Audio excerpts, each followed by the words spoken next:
বন্ধুরা, সকাল সকাল কারি পাতা উঠাতে গেলাম, আর এগুলো হলো কারি পাতার ফুল।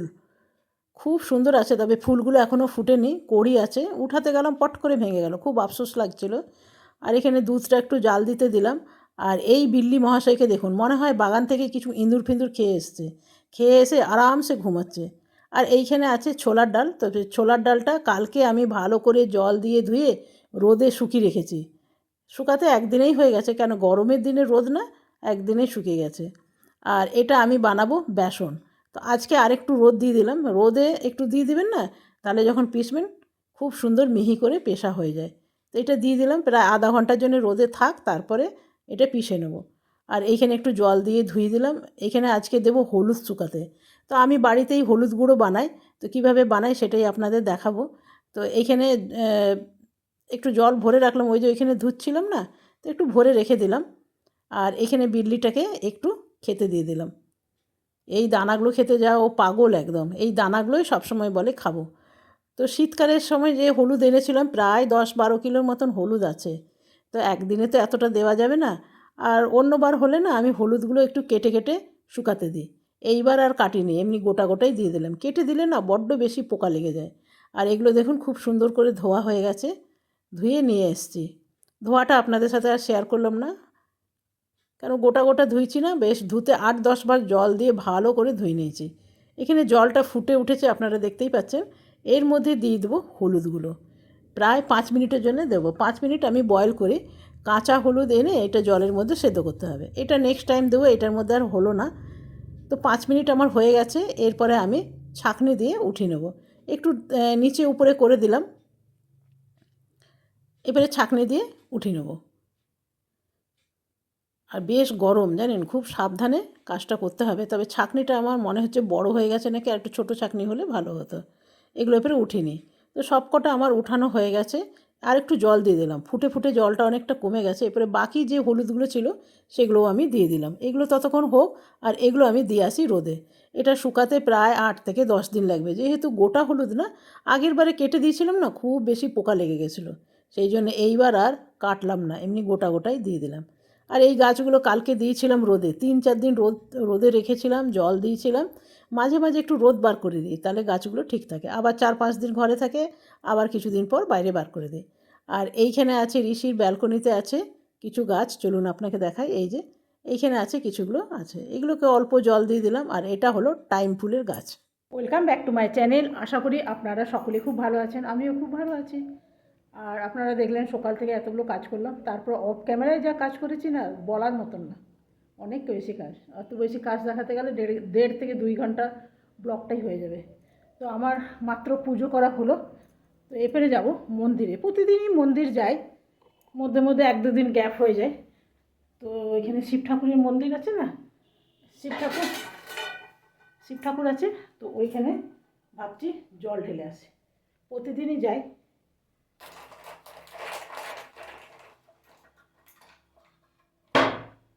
এইখান থেকে নিলাম নকুল দানা। ডাল বসে গেছি, জানেন। আজকে কি হবে রান্না সেটাই তো আপনাদের বলা হয়নি। ডাল ভাত, আলু চোখা, আর যদি আমার হাজব্যান্ড ডিম খেতে চাই তো ডিম, আর না তো ভেজে দেবো একটা পাঁপড়। তো এগুলো রাখি, চুলটা বেঁধে নিই, খোলা চুলে ঠাকুরকে দেবো না। রাখলাম।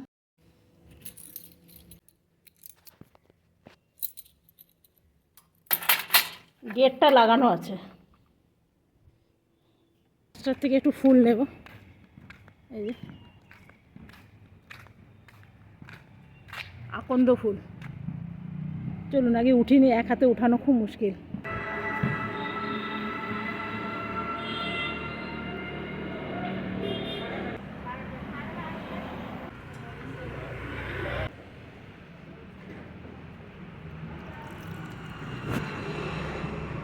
এত সামনে মন্দির, তো সেই জন্যে ভাবি তুলসী গাছে যখন জল দিই তখন ভাবি কি যা একবার মন্দিরে গিয়ে দিয়ে আসি। তো এই মানে গেট খুললেই তো মন্দির, তো সেই জন্য রোজই মন্দিরে আসা হয়। মধ্যে মধ্যে 1-2 দিন গ্যাপ হয়ে যায়। আর ঋষিবনি যখন ছিল এখানে, তো ঋষিবনিরাও রোজ আসতো, এসে ঠাকুরের মাথায় জল ঢেলে চলে যেত। এখন ঋষি যেখানে থাকে সামনে একটা মন্দির আছে, কিন্তু কলেজ করে আর মন্দিরে জল ঢালা হয় না। তো চলুন, আমার তো দেওয়া হয়ে গেল। মন্দিরের যে পণ্ডিতজি আছে সে আমার বাড়িরই ফুল নিয়ে যায়, ফুল নিয়ে গিয়ে মায়ের পুজো হয়, বাবার পুজো হয়, আকন্দ ফুল আছে, অনেক জবা ফুল ফুটে, আপনাদের এর আগেও দেখেছি, প্রচুর জবা ফুল। মন্দিরের পুজো হয়ে আমার বাড়ির পুজো হয়ে তবু কিন্তু ফুল শেষ হয় না ভগবানের কৃপায়। তো চলুন, আমার তো পুজো হয়ে গেল, এরপরে ঘরে যাই, ঘরে গিয়ে আবার রান্নার পালা আছে। এখানে দিয়ে দিলাম একটা ধূপকাঠি। আজকে আমার ঘরে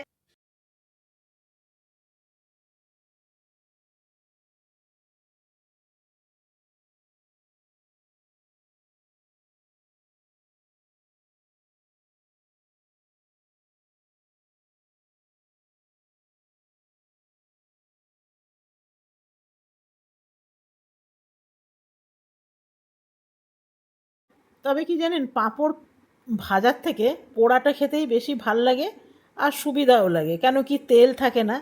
তবে আজকাল জানেন তো, তেলের জিনিস আমি কোনো দিনই খুব একটা বেশি খেতাম না, আর আজকাল তো একদম কমিয়ে দিয়েছি।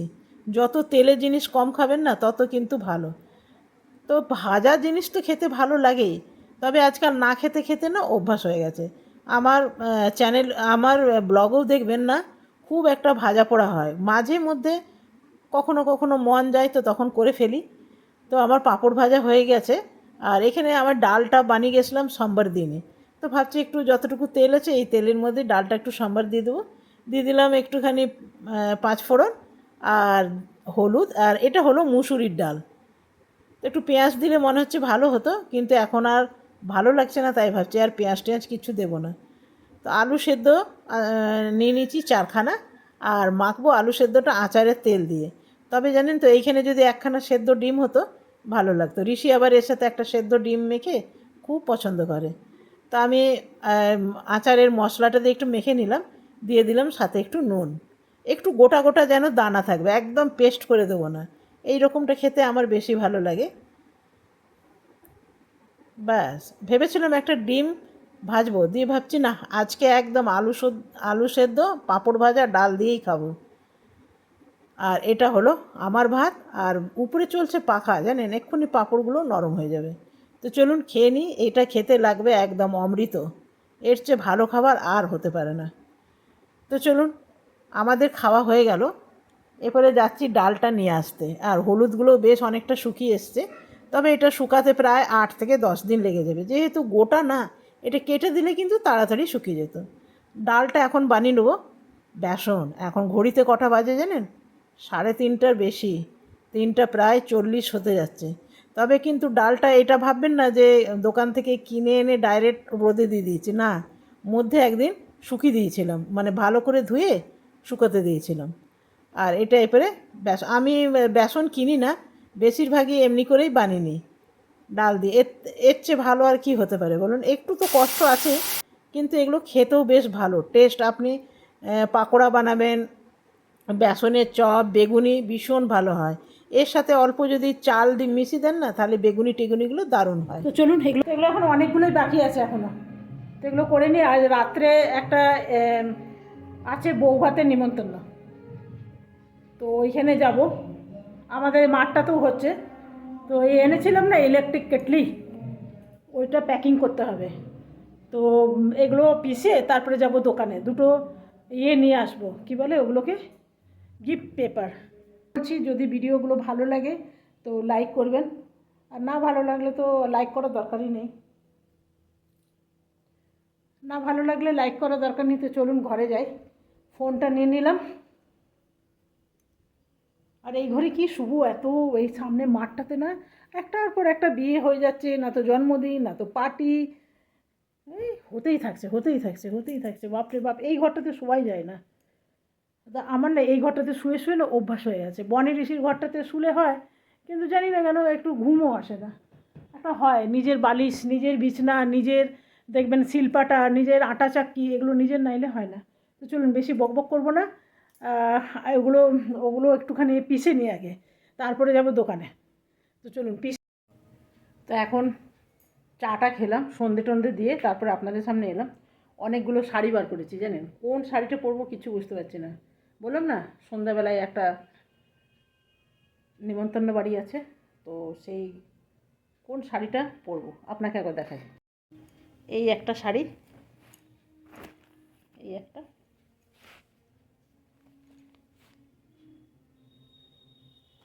এই একটা, এই দুটো মোটামুটি একই কালারের।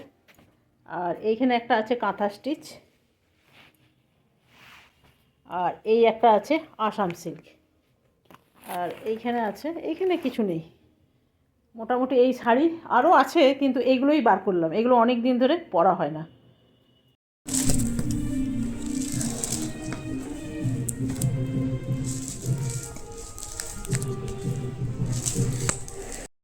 লাল গিফট পেপার চাইলাম, তো লালটা শেষ হয়ে গেছে। সবুজটা পেলাম, সবুজটা খুব একটা ভাল লাগে না, কিন্তু নিতেই হলো, উপায় নেই।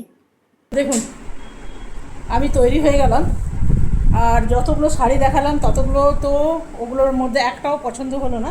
এই একটা শাড়ি বহুদিন আগে গেছিলাম গুজরাটে, তখন গুজরাট থেকে এটা নিয়ে এসেছিলাম। আর এটা দাম একদমই কম দাম ছিল, সিল্কের শাড়ি কিন্তু জানেন, খুব ভালো শাড়িটা, খুবই ভালো। এই শাড়িটার কথা ভুলেই গেছিলাম, এত এত শাড়ি আমরা কিনি না, তো শাড়ির কথা ভুলেই যায়। তো শাড়িটা কেমন লাগছে বলবেন, তো দুটো কন্ট্রাস্ট হলে ভালো হতো, এইটার সাথে এইটা। এই শাড়িটা কেমন লাগছে গো? এনাকে জিজ্ঞেস করলাম, কিছু কমপ্লিমেন্ট দেয় না, ভালো লাগছে কি খারাপ লাগছে, খারাপ লাগলে ঠিকই বলে। তো চলুন, আমি তো তৈরি হয়ে গেলাম। বিয়েতে কতটা ব্লগ করতে পারবো জানি না, সব জায়গায় গিয়ে তো ব্লগ করা যায় না, সবাই পছন্দও করে না। কিছু জিনিস কারো নিজের একদম প্রাইভেট জিনিস, সেটা পাবলিক হোক, কেউ তো চায় না, না? তো আমাদের এখন গেটে তালা দেওয়া চলছে, ওই যে দেখুন পেছন দিকে। আর আমাদের এই ঘরের সামনেটাতে দেখুন কত রকম খাবারের ঠেলা লেগেছে। এইখানে আছে তেলে ভাজা সিঙ্গাড়া, ফুচকা, ঘুগনি, বাদাম ভাজা, জিলেবি, আরও অনেক কিছু আছে লাইন দিয়ে। তবে আমি মাঝে মাঝে এসে এইখানটায় দাঁড়াই, বেশ ভালো লাগে সন্ধ্যাবেলাটায়, না খুবই ভালো লাগে। সামনে মন্দিরও আছে। তবে আমি ভেবেছিলাম না বউ ভাত, তবে হাজব্যান্ড বললো না বউ ভাত না, মেয়ের বিয়ে আছে। তো তাই আপনাদের বলেছিলাম না বউ ভাত না, বউ ভাত না, বিয়ে আছে। তো চলুন, আমরা এখন পৌঁছে গেছি বিয়ের মধ্যে। তবে এখানে লাইভ গান চলছে, সেই জন্যে আমি আর ভয়েস আমাকে দিতেই হলো, ওই যে দেখুন। আর এদিকে আমার হাজব্যান্ড কোনো দিন ফুচকা খায় না, এখানে মিষ্টি জল দেখে বললাম খাও, ভাল লাগবে, তাই 2খানা মাত্র খেলো। আর নানা রকম স্টার্টার্স ছিল, খেয়ে দিয়ে পেট ভরে গেছে। আর এই গাছগুলো কি সুন্দর লাগছে দেখুন, এগুলো হচ্ছে তাল গাছ, অপূর্ব লাগছে। তবে আমাদের ড্রাইভারটা অনেক দূরে যাবে তো, আর আমিও সারাদিন অনেক বেশি ক্লান্ত, সেই জন্য বিয়ে ঘর এসেও না আমার ভাল লাগছিল না, চলে এলাম মেন কোর্সে। খুব একটা বেশি খাইনি জানেন, স্টার্টার্স খেলাম, ফুচকা আর একটুখানি পাকোড়া মাকোড়া খেয়েছিলাম। তবে কিন্তু এই রুমালগুলো কিন্তু অরিজিনাল রুমাল জানেন, একদম কটনের রুমাল। তো চলুন, আমি নিয়ে নিয়েছি এখানে রাধা বল্লভী না কী ছিল। আর এইখানে এই যে নামগুলো দেখা যাচ্ছে আপনাদের দেখেছি, পোলাও আছে, মিষ্টি পোলাও আছে, সব রকমই আছে। তবে আমি খুব একটা বেশি নিইনি, কেন কি আজকে সারাদিন শুইনি না, সারাদিন কিছু না কিছু ঘরের কাজ করেছি, শরীরটা এমনি ক্লান্ত আছে, আর খেতেও মন করছে না, মনে হচ্ছে কখন একটু খেয়ে দিয়ে ঘর চলে যাব। সেই জন্যে তাড়াতাড়ি করে নিতে এলাম। এখানে আছে ডাল আছে, এখানে অনেক রকম কিছু আছে জানেন, অনেক কিছু আছে। তবে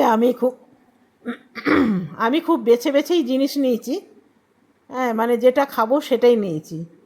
তো চলুন আমরা এরপরে খেয়ে নিই, এরপরে নিয়ে নেবো একটু মাটন। মাটন যেখানে আছে সেখানে তো আর ছাড়া যাবে না, অল্প হলেও খেতে হবে। মাটন আমার খুব প্রিয় জিনিস একটা, যাই বলুন। মাটন এখন অনেকেই খেতে মানাই করে, কিন্তু তবু একটু নিলাম, বেশি না, 2 পিস নিয়েছি। আর এদিকে আছে মিষ্টি। তো মিষ্টি আমি খুব একটা বেশি খাই না, কেন এইসব খাবার পর না মিষ্টি খেতে মন করে না। আমার হাজব্যান্ড আবার মিষ্টি খেতে খুব পছন্দ করে। তবে কি কি নিয়েছি এই যে দেখুন। তো চলুন খেয়ে নিয়ে ঘরে যাই। তো আমরা এখন ঘর চলে এলাম, তাড়াতাড়ি খেয়ে নিলাম, কারণ ড্রাইভারটা যাবে অনেক দূর, ওই যে কাঁসার বাসন কিনতে গেছিলাম না, ওইখান অবধি যাবে। তো চলুন। আর এই বিয়েটা ছিল আমার হাজব্যান্ডের কলিগের মেয়ের বিয়ে, তো বিয়ে অনেক রাত্রে আছে, তো চলুন, আজ আর ভিডিওটা বড় করব না, যতটুকু পেরেছি ভিডিও করেছি। শরীরটা ভীষণ ক্লান্ত ছিল বলে খেয়ে দিয়ে চলে এসেছি। কালকে আসবো নতুন ভিডিও নিয়ে। যদি ভালো লাগে একটা লাইক করতে একদম ভুলবেন না। কালকে আসবো নতুন ভিডিও নিয়ে। আপনারা সকলে ভালো থাকবেন, সুস্থ থাকবেন। Thank you. Bye bye bye bye bye bye. Good night সবাইকে। গুড নাইট, সুইট ড্রিম, ভালো ভালো স্বপ্ন দেখুন।